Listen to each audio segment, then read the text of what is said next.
एक चोर एक घर में चोरी करने के लिए घुसता है। उस घर में एक अकेली औरत सोई हुई थी। रात का समय था। घर में हल्की सी रोशनी जल रही थी कि तभी कोई उस घर में आता है और उस अकेली सोई हुई औरत को देख करके अपने आप पर काबू नहीं रख पाता है। घर में हल्की सी रोशनी थी। उस हल्की सी रोशनी में औरत की खूबसूरती देख करके वह चोर अपने होश हवास खो देता है।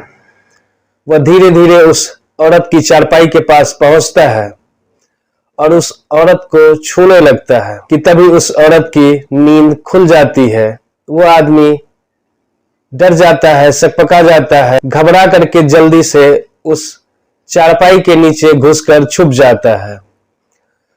उस औरत को आभास होता है कि जैसे कोई उसे छू रहा था। वह उठती है, देखती है कमरे में कोई नहीं है। उसे लगता है कि यह उसका वहम होगा, पर उसका मन नहीं मान रहा था। उसे ऐसा लग रहा था कि जैसे अभी कोई उसके घर में, उसके कमरे में था जो उसे छूने का प्रयास कर रहा था। तो आगे क्या होता है इस कहानी में, आप इस वीडियो के माध्यम से जानेंगे। कहानी बहुत ही अच्छी और रोमांचक है। पूरी कहानी जानने के लिए आपको वीडियो के अंत तक बने रहना पड़ेगा। नमस्कार साथियों, मैं हूं आपका दोस्त गुलशन सिंह और आप देख रहे हैं गुलशन ई कहानी। अगर यह कहानी आपको अच्छी लगे तो प्लीज वीडियो को लाइक कर दीजिएगा, चैनल को भी सब्सक्राइब कर लीजिए, जिससे मेरा हौसला बढ़ता रहे और मैं आपके लिए ऐसी ही नई नई कहानियां ढूंढ कर लाता रहूं। आज की जो सच्ची घटना मैं आपको सुनाने जा रहा हूं वह घटना है उत्तराखंड के चमोली जिले की। बात 2021 के अक्टूबर नवंबर महीने का था। एक लड़का जिसका नाम अशोक है, वह एक घर में चोरी करने के लिए जाता है। उस घर में वह चोरी करता है, पर उससे जितने रुपए की जरूरत थी वह उससे पूरा नहीं होता है। तो वह सोचता है कि चलो किसी और घर में जाकर के चोरी करें। उसके बाद वह एक घर को चुनता है जो बिल्कुल गांव के अंत में था। ऐसे ही पहाड़ पे घर आसपास नहीं होते, थोड़ी दूरी रहती है एक घर से दूसरे घर के बीच में।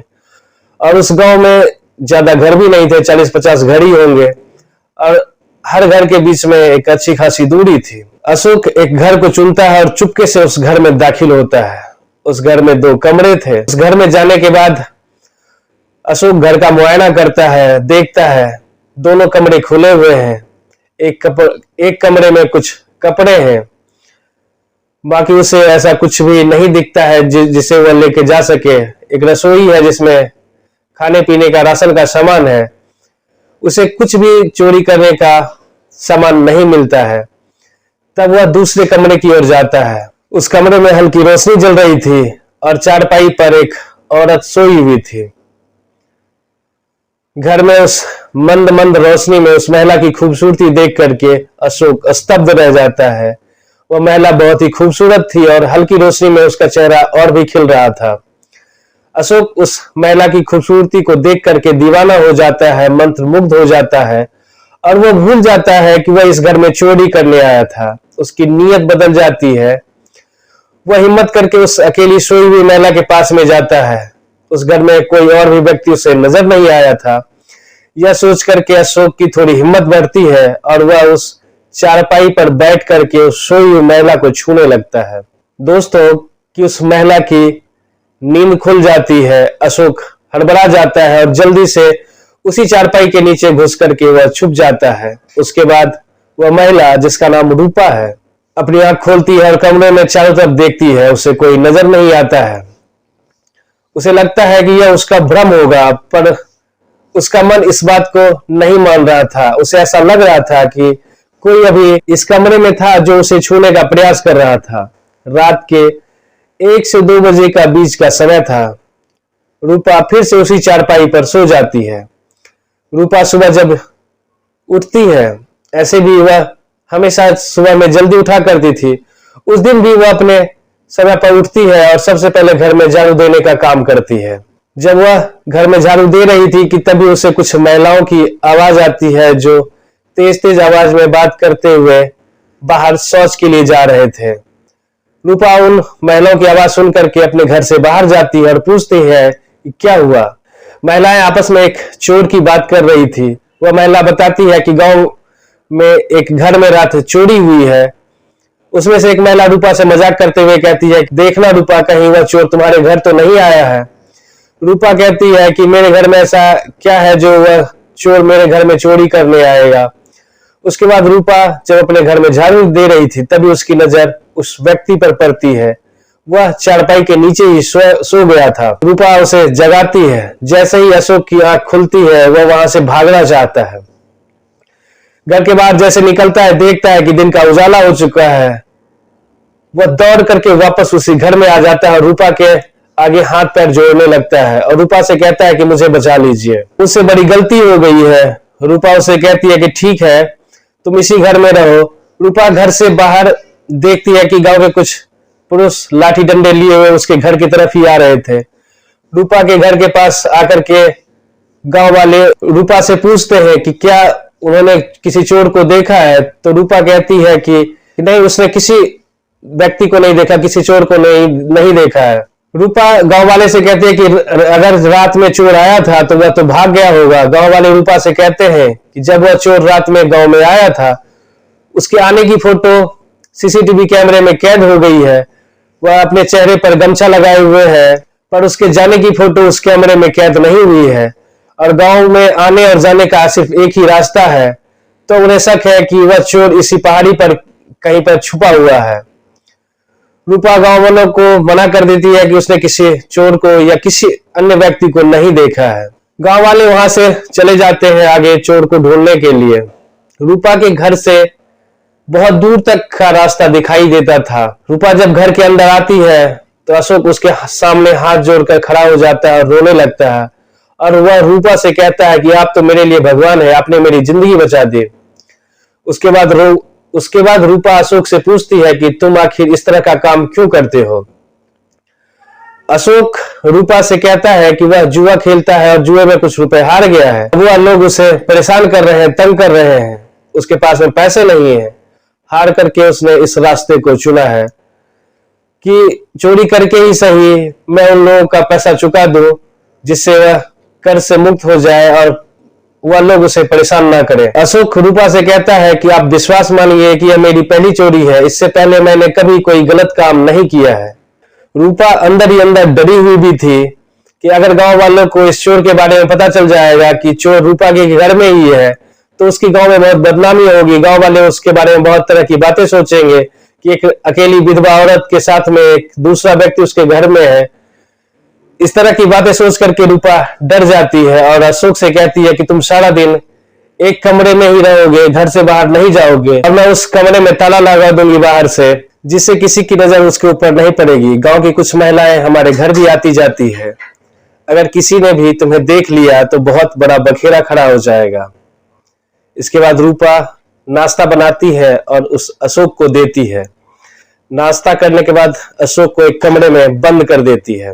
रूपा अपने घर का सारा काम करने के बाद दोपहर का खाना बनाती है। घर से बाहर देख करके आती है कि कोई उसके घर की तरफ आ तो नहीं रहा है। उसके बाद ताला खोल करके अशोक के लिए खाना देती है और खाना खाने के बाद फिर से उसे कमरे में बंद कर देती है और बाहर से उस कमरे में ताला लगा देती है। अशोक सारा दिन उस बंद कमरे में ही रहता है। अब शाम का समय हो गया था। गांव की कुछ महिलाएं रूपा के पास में आती है और उससे बातचीत करती है। तब रूपा को पता चला कि चोर ने उस गांव से उस रात लगभग 3 लाख रुपए की चोरी की है। कुछ देर के बाद एक महिला रूपा से पूछती है कि रूपा, तुमने आज उस कमरे में ताला क्यों लगा रखा है।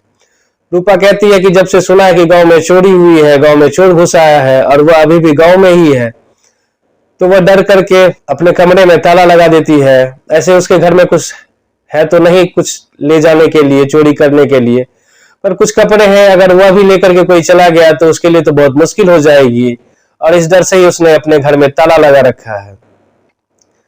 कुछ देर तक वह महिलाएं वही रूपा के पास में बैठती है, फिर वह महिलाएं अपने अपने घर चली जाती है। तो उसके बाद रूपा घर के अंदर आती है, अशोक के कमरे का दरवाजा खोलती है, अशोक बाहर निकलता है। रूपा उससे पूछती है कि तुमने रात लगभग 3 लाख रुपए की चोरी की है। तो अशोक उससे कहता है कि नहीं, उस घर से मुझे 10,000 रुपए नगद मिले हैं, 2 चांदी के पायल हैं और एक अंगूठी है, बस इतना ही सामान उससे चोरी के दौरान मिला था। रूपा कहती है कि हो सकता है चोरी कम की भी होती है पर घर वाले उसे ज्यादा का बताते हैं। अशोक चोरी का सामान रूपा के सामने रख देता है, उसे दिखाता है और वह रूपा से कहता है कि यह सारा सामान तुम रख लो। रूपा मना कर देती है और कहती है कि नहीं, यह सामान उसका नहीं है और वह यह सामान नहीं लेगी और तुम्हें इस चीज की जरूरत है और इसके लिए ही तुमने चोरी की है, तो यह तुम ले जा सकते हो। अशोक रूपा से पूछता है कि तुम्हारे घर में और कोई नहीं है? तब रूपा उसे बताती है कि नहीं, इस घर में अब मेरे सिवा कोई नहीं है। 2019 में ही उसके पति की मौत हो गई है। उसका पति हमेशा शराब के नशे में धुत रहता था और एक दिन पहाड़ से गिर करके उसकी मौत हो जाती है। उसके कोई बच्चे भी नहीं है, इस कारण से अब वह अकेली ही इस घर में अपनी जिंदगी काट रही है। दोनों इस तरह से बात करते रहते हैं। रात हो जाती है, उसके बाद अशोक वहां से जाने लगता है।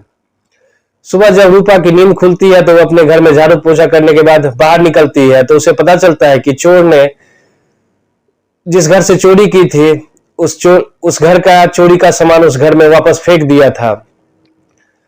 रूपा उस घर में जाती है देखने के लिए तो देखती है कि जितना सामान अशोक ने उसे उस रात दिखाया था वह सारा सामान उस घर में रखा हुआ था। पर घर वाले अभी भी कह रहे थे कि उसका कुछ सामान तो अभी भी गायब ही है, उसके घर से तो 3 लाख रुपए की चोरी हुई थी। पर हकीकत क्या था यह रूपा को पहले से ही पता था, पर रूपा वहां कुछ नहीं बोलती है। उसके बाद से रूपा अपने घर में अपने काम में लग जाती है। जैसी उसकी जिंदगी चल रही थी उस तरह से वो जीने लगती है। रूपा को उम्मीद थी कि अशोक एक दिन उसके पास जरूर लौट करके आएगा। वह कई महीनों तक इंतजार करती है। 6 महीने धीरे धीरे इस तरह से 1 साल बीत जाता है पर अशोक वापस कभी भी रूपा के पास में नहीं आता है। 1 साल के बाद एक दिन रूपा अपने घर के पास बैठी हुई थी कि तभी उसे दूर से अशोक आता हुआ दिखाई देता है। रूपा अशोक को देख करके मन ही मन बहुत खुश होती है पर वो अपनी खुशी अशोक के सामने जाहिर नहीं होने देती है। अशोक रूपा के घर आता है, उससे उसका हालचाल पूछता है। दोनों बैठ करके बात कर रहे थे। रूपा अशोक से पूछती है कि क्या उसको एक बार भी उसका ख्याल नहीं आया है? अशोक कहता है कि कैसी बात कर रहे हैं, मैं इस बीते 1 साल में एक भी दिन ऐसा नहीं गुजारा हूं जिसमें आपकी याद ना आई हो। तो रूपा कहती है कि अगर इतनी ही याद आ रही थी तो इतना समय कैसे लग गया? अशोक रूपा से कहता है कि जब वह यहाँ से गया था उसके बाद वह देहरादून चला गया और वहां जाकर के काम करने लगा। काम करके उसने अपने ऊपर जो भी कर्ज था उसको भी चुका दिया और कुछ पैसे भी जमा कर लिया है और वह आज ही अपने गांव वापस आया है और उसके बाद वह रूपा से मिलने यहाँ उसके घर आया है। दोनों एक दूसरे को देख रहे थे, खुश थे। दोनों आंखों ही आंखों में एक दूसरे को पसंद करते हैं और एक दूसरे का इशारा पाते ही दोनों एक दूसरे से गले मिल जाते हैं, प्यार से गले मिलते हैं क्योंकि वह दोनों उसी रात से एक दूसरे को पसंद करने लगे थे। अशोक के मन में भी कहीं ना कहीं यह बात थी कि उस रात उसके लिए रूपा भगवान बन करके उसका साथ दी थी, नहीं तो उस रात उसकी जिंदगी तबाह हो जाती। अगर वह पकड़ा जाता तो उसके साथ बहुत मारपीट होती और उसकी जिंदगी खराब हो सकती थी। साल 2023 में रूपा और अशोक एक दूसरे से शादी कर लेते हैं। रूपा अब एक विधवा नहीं, एक शादीशुदा बन जाती है और अपने पति अशोक से बेइंतहा मोहब्बत करने लगती है और अपनी आगे की जिंदगी हंसी खुशी जी रही है। दोनों में बहुत ही प्यार है। तो यह थी आज की कहानी अगर आपको अच्छी लगी तो प्लीज वीडियो को लाइक कर दीजिए और चैनल को भी सब्सक्राइब कर लीजिए। और हाँ, आपको यह कहानी कैसी लगी कमेंट में हमें जरूर बताएं। नमस्कार, जय हिंद।